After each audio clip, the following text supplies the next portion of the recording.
नमस्कार दोस्तों, हमारे चैनल में आपका स्वागत है। तो हमारी सेक्शन 67A तक की टीपीए की सारी सेक्शंस जो हैं कंप्लीट हो चुकी हैं। आज हम 68 के बारे में बात करने वाले हैं। ये क्या बात करता है, तो आइए देखते हैं। पहली बात तो ये है कि बंधक धन के लिए बाद लाने का अधिकार।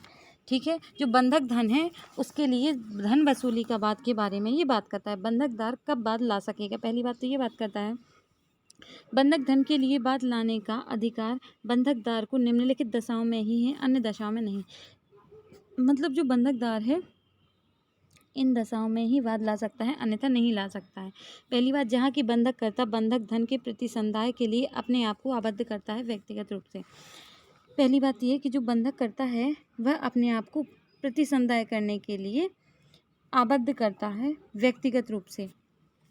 पहली बात ये, प्रतिसंदाय करने के लिए जो बंधक करता है वह आबद्ध करता है कि मैं आपका पैसा चुका दूंगा, ठीक है, और वह नहीं चुका पाता है तो उसके विरुद्ध वाद लाया जा सकता है। और दूसरी बात यह है कि जहां बंधककर्ता या बंधकदार के सदोष कार्य या व्यतिक्रम से, जहां बंधककर्ता या बंधकदार के सदोष कार्य या व्यतिक्रम से भिन्न, मतलब इन दोनों के सदोष कार्य, इन्हें दोषपूर्ण कार्य नहीं किया था या व्यतिक्रम नहीं किया था, उससे अलग किसी हेतु से बंधक संपत्ति पूर्णता या भागता नष्ट हो जाती है। जो बंधक संपत्ति है इनके सदोषपूर्ण कार्य से संपत्ति नष्ट नहीं हुई है तो बंधक संपत्ति पूर्णता या भागता नष्ट हो जाती है। यह प्रतिभूत धारा 66 के अर्थ के अंतर्गत अपर्याप्त हो जाती है और बंधकदार के ने बंधककर्ता को इतनी अतिरिक्त प्रतिभूत देने के लिए जितना कि कुल प्रतिभूत अपर्याप्त हो जाए युक्त अवसर दिया हो, बंधककर्ता ऐसा करने में असफल रहता है।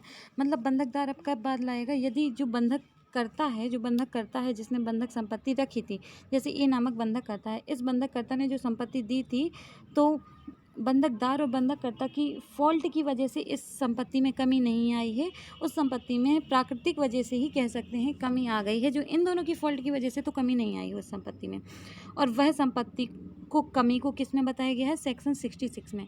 अब इसको पढ़ने के लिए आपको सेक्शन जो 66 है उसे समझना बहुत ज़रूरी है, तो उसकी मैंने वीडियो बना रखी है, आप उसे देख लीजिएगा। उसके साथ यदि आप पढ़ेंगे तो ज़्यादा समझ में आएगा कि जो प्रतिभूत है अपर्याप्त कब समझी जाएगी, ठीक है। पर इसे फिर भी देख लेते हैं कि जो वो है प्रतिभूत है वो अपर्याप्त तब समझी जाएगी यदि नॉर्मल दशा है, तो उसमें यदि 1/3 हो जाती है संपत्ति की कीमत तो अपर्याप्त समझी जाएगी, और यदि निर्माण है उसमें आधा हो जाती है संपत्ति की कीमत तो उसकी मूल्य में जो गिरावट है वह समझी जाएगी। मतलब बंधककर्ता की वजह से उस मूल्य में गिरावट नहीं आई है, वो प्राकृतिक बंधकदार या बंधककर्ता की वजह से उस मूल्य में, संपत्ति के मूल्य में गिरावट नहीं आई है, वो ऐसी ही गिरावट आ गई है तो प्रतिभूत वो कम हो गई है। तो बंधकदार कहता है कि आपकी जो प्रतिभूत दिया था, आपने जो संपत्ति दी थी उसकी मूल्य में गिरावट आ गई है। आप उचित समय भी देता है कि आप इस समय के अंतर्गत युक्त अवसर देता है कि आप अपना प्रतिभूत दे दीजिए। यदि वह उस प्रतिभूत देने में असफल रहता है तब भी वह बंधकदार बाद लाने का अधिकारी हो जाता है। इसमें जो थर्ड क्लॉज है वो बताया गया है, सी है, कि जहां बंधकदार अपनी पूर्ण प्रतिभूत से या उसके किसी भाग से बंधककर्ता के सदोष कार्य व्यतिक्रम के द्वारा या परिणाम स्वरूप वंचित कर दिया गया हो। जो बंधकदार है, बंधकदार को अपनी पूर्ण प्रतिभूति से, मतलब जो प्रतिभूति उसे दी गई थी या उसके किसी भाग से, मतलब बंधककर्ता ने पहले तो उस संपत्ति को दे दिया था कि आप इस संपत्ति को रखिए और मुझे पैसे दे दीजिए, फिर वो क्या कहता है, उसको पूर्ण रूप से या भाग रूप से सदोष जानबूझकर दोषपूर्ण तरीके से व्यतिक्रम करता है या परिणाम स्वरूप वंचित कर देता है। मतलब जो संपत्ति दी थी प्रतिभूत तौर पर वह उससे छीन लेता है, तब भी बंधकदार यहाँ पर वाद लाने का अधिकारी हो जाता है। और जहाँ की बंधकदार बंधक संपत्ति पर कब्जे का हकदार है, दूसरा ये ये डी वाला क्लॉज है, जहाँ की बंधकदार बंधक संपत्ति पर कब्जे का अधिकार है, जहाँ पर उसे कब्जा मिलना चाहिए, वहाँ यदि बंधककर्ता को उसे उसका परिधान करने में अथवा बंधककर्ता या बंधककर्ता के हक से वरिष्ठ हक के अधीन दावा करने वाले किसी व्यक्ति द्वारा किए गए विघ्न के बिना उस पर कब्जा सुनिश्चित कराने में असफल रहता है। मतलब ये है कि जो उसे कब्जा दिया गया था, इसमें सीधी सी बात यह है कि यदि आपने बंधक संपत्ति को किया है तो बंधकदार को कब्जा देना जरूरी है। यदि वह बंधकदार को कब्जा नहीं मिला है संपत्ति का, या बंधक जो दार है वह संपत्ति का कब्जा लेने में असमर्थ हो गया है, विघ्न उत्पन्न हो रही है किसी प्रकार की, असफल हो रहा है वह कब्जा लेने में, तो भी बंधकदार उसमें क्या कर सकता है, बाध लाने का अधिकारी हो जाता है। परंतु खंड का में निर्देशित दशा में बंधककर्ता का या उसके विधिक प्रतिनिधि का कोई अंतरित इस दायित्व के अधीन न होगा कि बंधक धन के लिए उस पर बाध चलाया जाए। इसमें यह है कि बंधककर्ता या उसका एलार बंधक संपत्ति बेच दे तो उस पर बंधकदार नहीं। इसमें यह है कि यदि बंधक जो करता है, ठीक है, ये जो परंतु है वो ये कहता है कि बंधककर्ता ने जो बंधक किया था संपत्ति को, उसी संपत्ति को क्या किया है, किसी अन्य को बेच दिया है। जैसे बी को बंधक की थी संपत्ति और सी को उसी संपत्ति को बेच दिया है।